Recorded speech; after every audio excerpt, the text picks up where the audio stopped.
আজকে একটি গুরুত্বপূর্ণ টপিক নিয়ে আলোচনা করব। শুধু একটি টপিক না, টপিকটা থাকবে বিভিন্ন। বিশেষ করে যারা একটা বিষয় আমার কাছে জানতে চান এবং অনেকে বলছে ভাই এই নিয়ে একটা ভিডিও তৈরি করেন।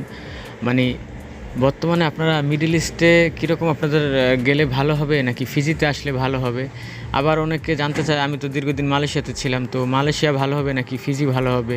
এটাও একটা প্রশ্ন অনেকের মনে ঘুরপাক করে।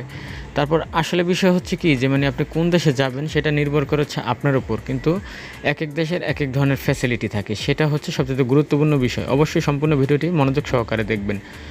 আসসালামু আলাইকুম, আমি মোহাম্মদ মেহেদী হাসান। যে যেখান থেকে আমার ভিডিওটি দেখছেন সবাইকে ব্যাপারে মেহেদী অফিসিয়াল চ্যানেলে স্বাগতম। তো এখন বিষয়টা হচ্ছে কি ভাই, প্রথমে আমি মালয়েশিয়ার কথাটাই বলি। যেরকম আপনি মালয়েশিয়াতে যাবেন না ফিজিতে আসবেন, এটা আসলে একমাত্র আপনার একান্ত ব্যক্তিগত ব্যাপার।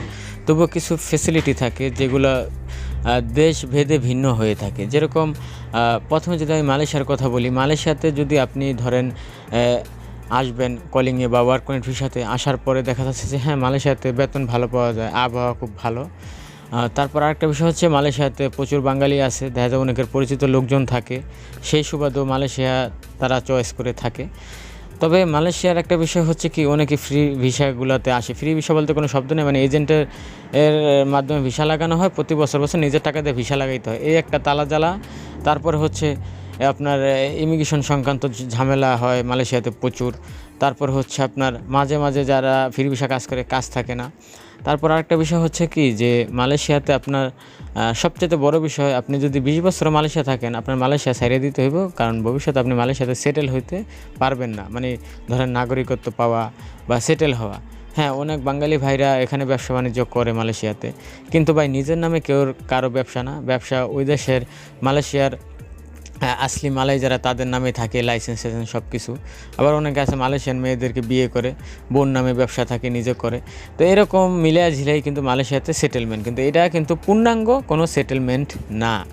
যেরকম ধরেন না, মানুষ ইউরোপে যাওয়ার জন্য কেন এত আগ্রহী? ইউরোপে যাওয়ার জন্য আগ্রহী এই কারণেই যে আপনার 70% লোক কিন্তু ইউরোপে যাওয়ার জন্য আগ্রহী হচ্ছে আপনার ইউরোপে মনে করে অনেক টাকা, অনেক বেতন, সেই জন্য ইউরোপ করে। আর 30% লোক তারা মনে করেন তাদের চিন্তাধারা ভিন্ন, তারা সেটেল হওয়ার জন্যই ইউরোপ করে। কারণ ইউরোপে গেলে সেটেল হতে পারবে, ভবিষ্যতে নাগরিক হতে পারবে, ফ্যামিলি নিতে পারবে, এর জন্যই কিন্তু মানুষ ইউরোপ করে। তো যাই হোক, এই ফিজির ব্যাপারটা হচ্ছে মিডল ইস্টের চাইতে ভিন্ন। কারণ ফিজিতে আপনি যদি আসেন তাহলে কিন্তু আপনি ফিজিতে একটা সময় কিন্তু আপনি সেটেল হতে পারবেন। আর ফিজি দেশটা খুবই সুন্দর এবং ফিজির মানুষগুলো খুবই ভালো, friendly. Overall Fiji is good country এবং ফিজি পিপল ইজ বেস্ট।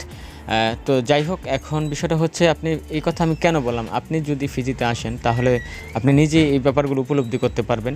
তারপর বিষয়টা হচ্ছে ফিজির যে ওয়ার্ক পারমিট, ফিজির ওয়ার্ক পারমিট কিন্তু এই মিডল ইস্টের মতো বা আপনার ধরেন দুবাই সৌদির মতো 1 বছরের ভিসা না, ঠিক আছে, বা কাতারের মতো 1 বছরের আকামা না, ঠিক আছে। এখানের ভিসাটা হচ্ছে 3 বছরের ওয়ার্ক পারমিট। 3 বছরের ওয়ার্ক পারমিট, আপনার 3 বছর আপনি রিল্যাক্স থাকবেন, ঠিক আছে। তারপর এখানে কোনো ঝামেলা হয় না। তারপর এখানে হচ্ছে কোনো সাপ্লাই কোম্পানি ফ্রি ভিসা এরকম নাই, এখানে ডিরেক্ট কোম্পানি ভিসা। আপনি কোম্পানি ভিসাতে আসবেন, অ্যাকোমোডেশন আপনার থাকার জায়গা কোম্পানি প্রোভাইড করবে, খাওয়া নিজের, এটাই স্বাভাবিক।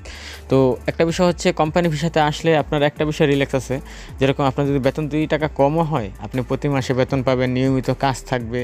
এই বিষয়গুলো যদি আপনি ফলো করেন তাহলে ফিজি কিন্তু বেটার, ফিজি খুব ভালো এই দিক থেকে, ঠিক আছে।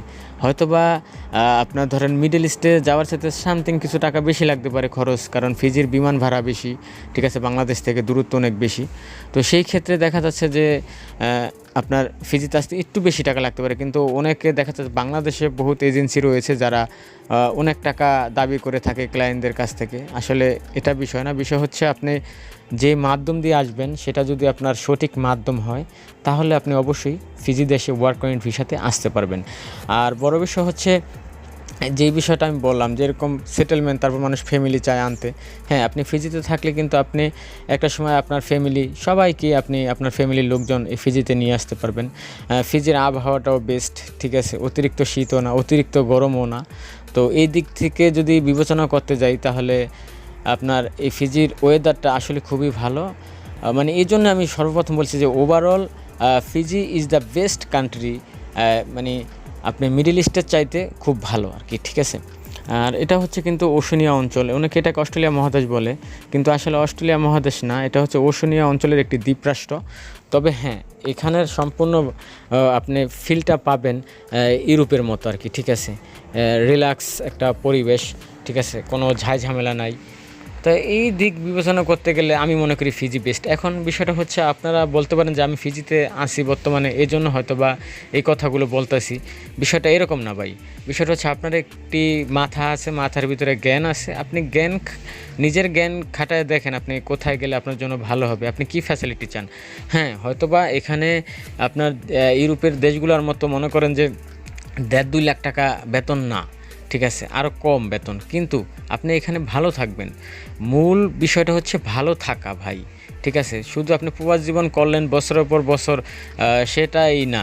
আমি যেটা মনে করি আর কি, যে ভালো থাকাটাই হচ্ছে প্রবাস সবচেয়ে বড় মুখ্যম বিষয়, ঠিক আছে। আর আমাদের বাংলাদেশি ভাইয়েরা আসলে মানে বুঝে সারতে পারে না যে কোথায় যাইবে, কি করবে। তো বর্তমানে যেহেতু ফিজির ওয়ার্ক পারমিট ভিসা চালু আছে, তো আপনারা চাইলে বাংলাদেশ থেকে অবশ্যই ফিজিতে আসতে পারবেন, ঠিক আছে। সেই ক্ষেত্রে আমি আবারও বলি, অবশ্যই ভালো কোনো মাধ্যম দেখে বুঝে শুনে তারপরে আপনি এই ফিজিতে আসার কথা চিন্তা করবেন। অবশ্যই বাংলাদেশে কিন্তু ভালো ভালো এজেন্সি আছে, তাদের মাধ্যমে আসার চেষ্টা করবেন, বা ভালো লোক আছে তাদের মাধ্যমে আসার চেষ্টা করবেন। যদি ভালো মাধ্যম না থাকতো তাহলে তো আর মানুষ বিদেশ আসতে পারতো না, ঠিক আছে।